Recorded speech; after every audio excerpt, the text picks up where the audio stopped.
सम्पूर्णमा नमस्कार। यस भिडियोमा national examination board grade 12 2082 accounting सब्जेक्टबाट ग्रुप ए मा सोधिएका प्रश्नहरू र त्यसको उत्तर सहितको एउटा भिडियो बनाएको छु, जुन भेरी सर्ट आन्सर क्वेशन्सको रहेको छ। भिडियोलाई सुरुदेखि अन्त्यसम्म हेरिदिनु होला र के कस्तो लाग्छ आफ्नो प्रतिक्रिया पनि दिन सक्नुहुन्छ।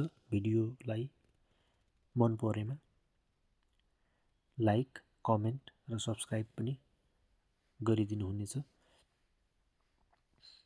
भन्ने मैले विश्वास लिएको छु।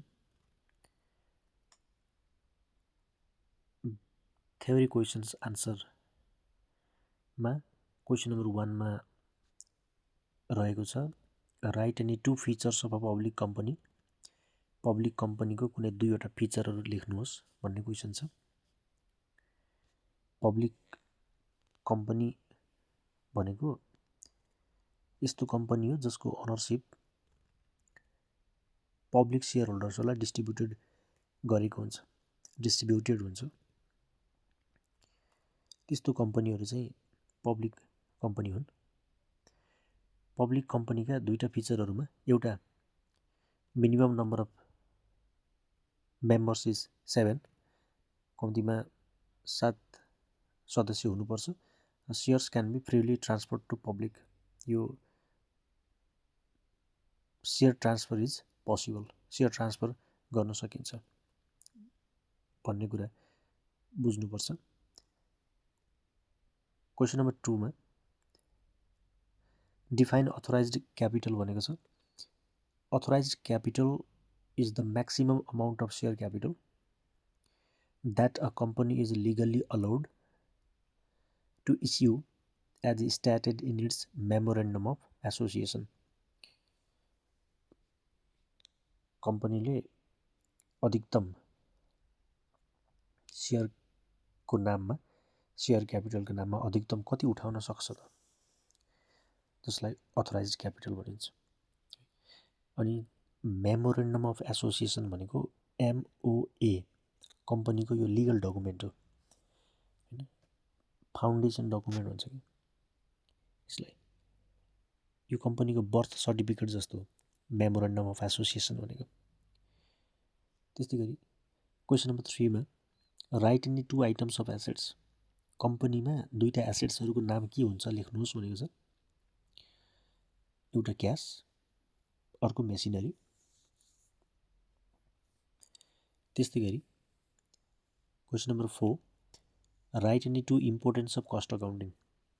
कस्ट अकाउन्टिङको महत्त्व के छ भन्ने प्रश्न छ। एउटा हेल्प्स इन कस्ट कन्ट्रोल भन्ने हुन्छ, कस्ट कन्ट्रोलिङमा सहायता गर्छ, हेल्प गर्छ कस्ट कन्ट्रोल गर्ने कुरामा। अर्को चाहिँ सेलिङ प्राइस फिक्स गर्ने, assist in fixing selling price. Selling प्राइसलाई फिक्स गर्ने कुरामा, प्राइस कति राख्ने त भन्ने तोक्ने कुरामा पनि कस्ट अकाउन्टिङको महत्त्व रहेको हुन्छ। त्यस्तै गरी क्वेसन नम्बर 5 मा classify the overhead on the basis of control भनेको छ। कन्ट्रोलको आधारमा एउटा कन्ट्रोलेबल कस्ट र कन्ट्रोलेबल ओभरहेड्स हुन्छ, अर्को अनकन्ट्रोलेबल ओभरहेड्स हुन्छ। जस्तै कन्ट्रोलेबल ओभरहेड्स भनेको जस्तै कस्ट अफ अफिस सप्लाइज, हैन, कस्ट अफ अफिस सप्लाइज यो चाहिँ कन्ट्रोल गर्न सकिन्छ है। त्यस्तै गरी अनकन्ट्रोलेबल ओभरहेड हुन्छ, जस्तै depreciation, मेसिनहरूको depreciation, बिल्डिङको depreciation, uncontrollable cost, जसलाई कन्ट्रोल गर्न सकिँदैन भनेर बुझ्नुपर्छ। त्यसरी क्वेसन नम्बर 6 रहेको छ, write the meaning of decentralized store. Decentralized store भनेको यसको अर्थ लेख्नुहोस् भनेर प्रश्न सोधेको छ। डिसेन्ट्रलाइज्ड भनेको एउटा सेन्ट्रलाइज्ड भन्ने हुन्छ, सेन्ट्रलाइज्ड स्टोर हुन्छ, अर्को हुन्छ डिसेन्ट्रलाइज्ड स्टोर। जस्तो सेन्ट्रलाइज्ड स्टोरमा only one store, one location, one store, सबै स्टोर एकै ठाउँमा भएको। डिसेन्ट्रलाइज स्टोर भनेको मल्टिपल लोकेसन होइन। जस्तो प्रत्येक डिपार्टमेन्टले आफ्नो स्टोर आफै म्यानेज गर्छ क्या। उनीहरूको जुन स्टक हुन्छ, जुन इन्भेन्ट्री हुन्छ, त्यो चाहिँ प्रत्येक डिपार्टमेन्टले आफैले म्यानेज गरेको हुन्छ है। डिसेन्ट्रलाइज, फरक फरक डिपार्टमेन्टको फरक फरक स्टोर भएको, त्यस्तोलाई चाहिँ डिसेन्ट्रलाइज स्टोर भनिन्छ। So a decentralize store is a system where separate stores are maintained by different departments instead of one central store. अर्को प्रश्न रहेको छ, write about the time card. Time कार्डको बारेमा प्रश्न छ। Time card is a record, यो एक किसिमको रेकर्ड हो that shows the time spent by a worker on the job. काममा होइन, जबमा वर्करले कति टाइम स्पेन्ड गरेको छ त, त्यो कुरालाई देखाउने काम गर्छ टाइम कार्डले। अब यो किन प्रयोग गरिन्छ भन्दाखेरि this is used for wage calculation. यो चाहिँ वेज क्यालकुलेसन गर्नको लागि प्रयोग गरिन्छ। भनेपछि टाइम कार्ड भनेको के रहेछ भन्दा रेकर्ड किपिङ टुल रहेछ कि। This is record keeping tool होइन, रेकर्ड राख्ने। यो त टाइम ट्र्याकिङ गर्दछ क्या।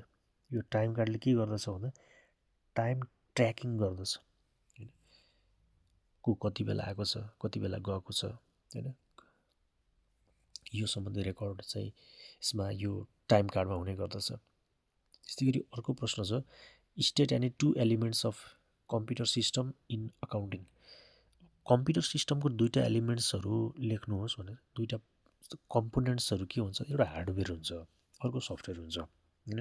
जस्तै हार्डवेयर भनेको चाहिँ लाइक जस्तो यो फिजिकल कम्प्युटर पार्ट्सहरू जस्तो एसएसडी भयो होइन, त्यो पर्छ। त्यस्तै सफ्टवेयरमा चाहिँ अब सफ्टवेयरहरू जस्तो अकाउन्टिङ सफ्टवेयरको नाम एउटा वेब होइन, ट्याली भयो जस्तै सफ्टवेयरको नामहरू। जस्तो hardware and software are the elements of computer system. यस भिडियोमा एनइबी क्लास 12 2082मा आएका प्रश्नहरू र त्यसको उत्तर सहितको यो भिडियो मैले एउटा तपाईँहरूमाझ बनाएको छु। कस्तो लागेको छ भनिदिनु होला र कस्तो भिडियो बनाउँदा तपाईँलाई राम्रो लाग्छ, विद्यार्थी भाइ बहिनीहरूलाई राम्रो लाग्छ भनिदिनु होला। म सोही अनुसार भिडियो बनाउनेछु। भिडियो हेरिदिनु भएकोमा धन्यवाद। Thank you so much.